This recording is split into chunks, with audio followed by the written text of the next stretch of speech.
പഞ്ചസാരയുടെ അമിത ഉപയോഗം അമിതവണ്ണത്തിനും പല വിട്ടുമാറാത്ത രോഗങ്ങൾക്കും പ്രധാന കാരണമാണ്. അതിനാൽ ഇത് ഒഴിവാക്കി പകരം കൃത്രിമ മധുരങ്ങൾ ഉപയോഗിക്കുന്നവരാണ് നമ്മളിൽ പലരും.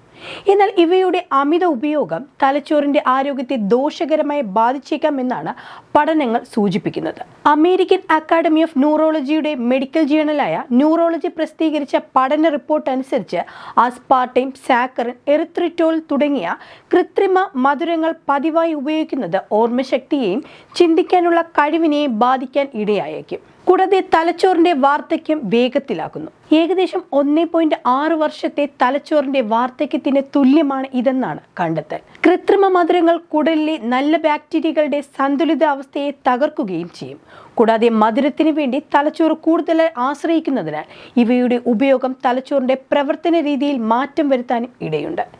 പ്രമേഹമുള്ളവരും ഭാരം കുറയ്ക്കാൻ ശ്രമിക്കുന്നവരുമാണ് പ്രധാനമായും കൃത്രിമ മധുരങ്ങളെ ആശ്രയിക്കുന്നത്.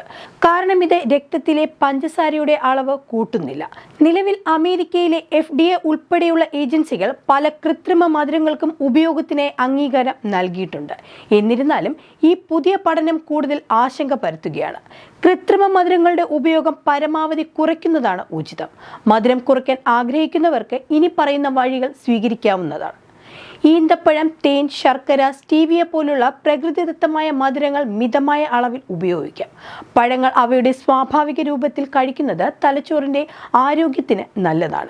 കൂടാതെ മധുരമുള്ള പാനീയങ്ങൾക്ക് പകരം ശുദ്ധജലം കുടിക്കുന്നതും ഗുണം ചെയ്യും. കൃത്രിമ മധുരങ്ങൾ പൂർണ്ണമായും ഒഴിവാക്കണമെന്ന് പറയുന്നില്ലെങ്കിലും ഇവയുടെ ഉപയോഗം കുറയ്ക്കുന്നതാണ് തലച്ചോറിന്റെ ആരോഗ്യത്തിന് നല്ലതെന്നാണ് ഗവേഷകരുടെ പൊതുവായ അഭിപ്രായം. ഈ വിഷയത്തിൽ കൂടുതൽ പഠനങ്ങൾ ആവശ്യമാണ്.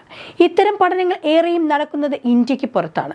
നമ്മുടെ നാട്ടിൽ ഇത്തരം പഠന നിരീക്ഷണങ്ങൾ ഊർജിതമാക്കുന്നത് അതിന്റെ ഏറ്റവും മോശമായ ഏതെങ്കിലും അവസ്ഥാവിശേഷങ്ങൾ പുറത്തു വന്നതിന് ശേഷം മാത്രമായിരിക്കും എന്നതാണ് അനുഭവം. തമിഴ്നാട്ടിലെ ഒരു ചുമമരുന്ന് രാജസ്ഥാൻ അടക്കമുള്ള സംസ്ഥാനങ്ങളിലെ ഒട്ടേറെ കുരുന്നുകളെ ബാധിച്ച ശേഷമാണ് അവയുടെ കാര്യത്തിൽ ഒരു പഠനമോ നടപടിയോ ഉണ്ടായതെന്ന കാര്യം ഇത് പറയുമ്പോൾ ഓർത്തു പോവുകയാണ്. അതുകൊണ്ട് സ്വന്തം ആരോഗ്യകാര്യത്തിൽ ഓരോരുത്തരും ജാഗ്രത പുലർത്തുക.